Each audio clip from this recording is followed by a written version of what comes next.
Welcome to the promotional video for Invisible Touch, which is the second book in the Touch of Grey series. I'm Leia Howard. And with this promotional video, we will first start out with where we left off from Out of Touch, which is the first book in this series, where Grey ended up in that book and kind of revisit some of that information. And then we will transition over to what to expect in this book, Invisible Touch.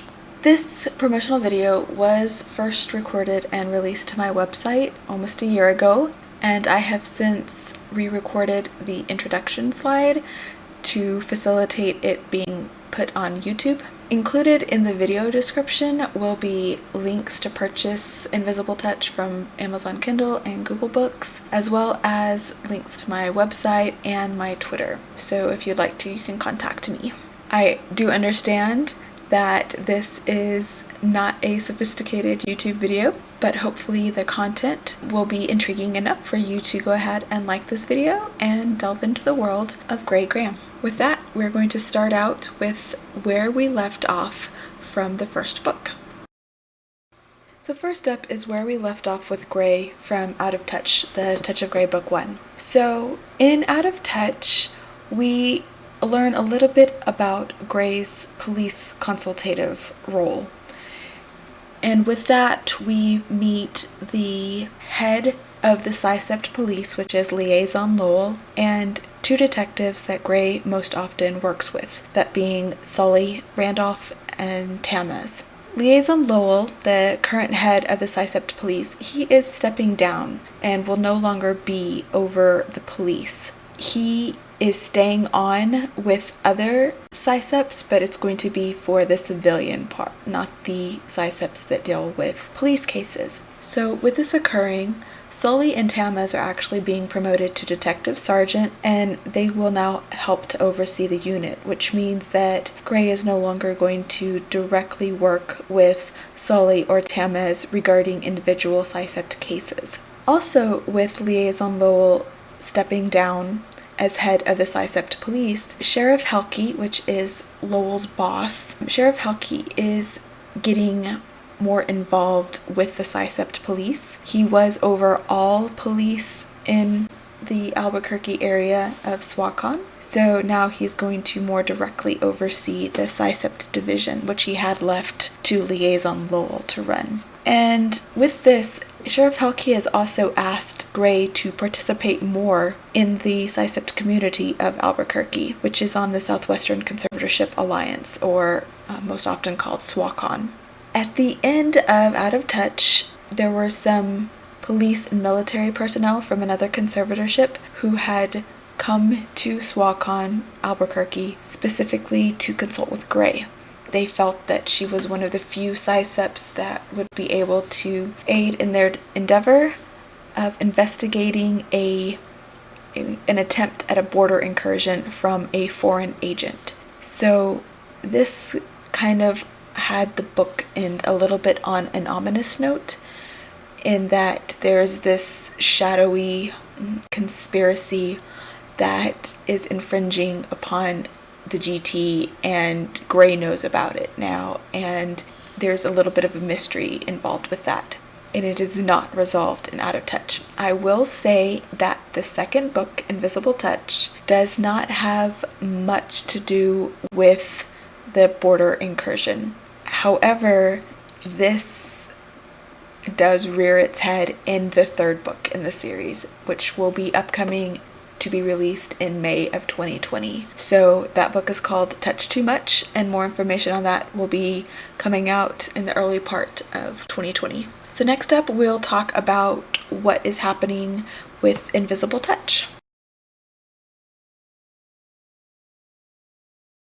So for Invisible Touch, this takes place about 6 weeks after the events of Out of Touch, and as requested by Sheriff Helke, Grey is becoming more involved in the Psycept community of Psytown, Albuquerque. She's participating more, and in fact, she has joined a group for Psycepts that handle criminal consultations. Psycept abilities vary widely, and there's actually only a small subset of Psycepts whose abilities actually lend themselves to assistance in police investigations with robberies and homicides and missing persons and assault and battery cases. There's only, like I said, a small minority of Psycepts that actually can help in that situation. So Gray becomes involved with a group, like a support group for Psycepts that handle police investigations.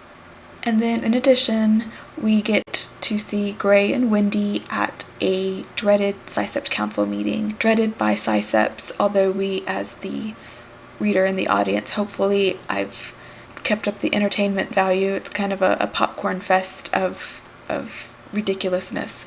So that might be a little fun excursion to read. So with her taking on more in the Psycept community, she is having to transition her business clients. Her business has nothing to do with Psycept, so she needs to free up some of her time. So her clients, she is transitioning over to her employees at her virtual assistance business, and this allows her increased capacity to take on projects for Sheriff Helke and for Liaison Lowell that are more in the Psycept realm, and not just police case investigation, but just projects that they are involved in.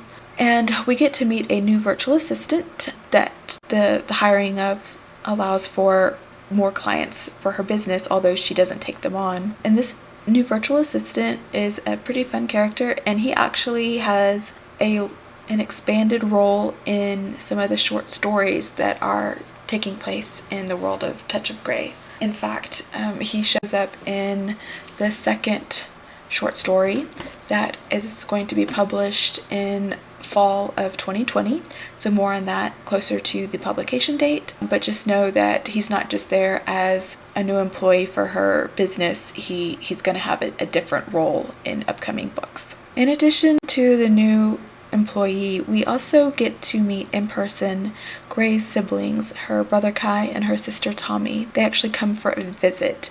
Before, they were discussed in the first book, but we actually get to meet them in person in the second book.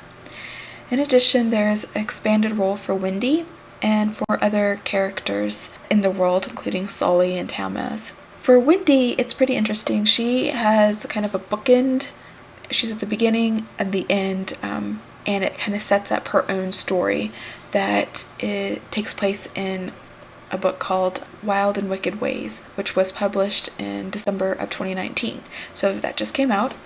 And with that, we get to learn a little bit about the mystery that Wendy is investigating, and then her book is her out, actually on location, investigating the issue. And then there are some new Psycept characters that are introduced, and they're different categories. Wendy is a Psy Witch, so we learn a little bit more about Wendy's abilities in her book. And then with Gray is a touch clairvoyant, so she helped police investigations of missing persons and homicides, and we know about her ability to read memories by touching objects from people. So we're going to learn more about other Psycept characters, categories, with the introduction of some new characters. So Invisible Touch is actually focused on Gray's cases, and it's not so much current cases, although there's some that are explored, but really we dive into cases that Gray has investigated, that there wasn't a clear perpetrator, there wasn't a clear suspect, and she hoped that she provided enough information to the police who contacted her regarding the case.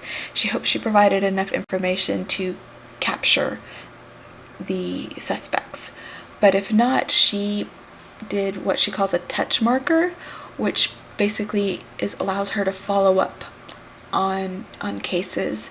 And when her brother and sister investigate any cases that weren't resolved by the police, well then with her siblings by her side, Gray is able to resolve the case to their satisfaction. So we kind of go into a mystery that was set up in Out of Touch, and we get a resolution in this book, Invisible Touch. So that's it for now. Again, Invisible Touch, I'll have the book description in the video description, I will have the links to purchase the book from Amazon Kindle and Google Books.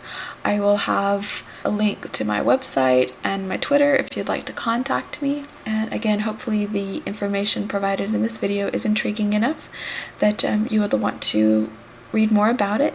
And if you'd like, you can like the video.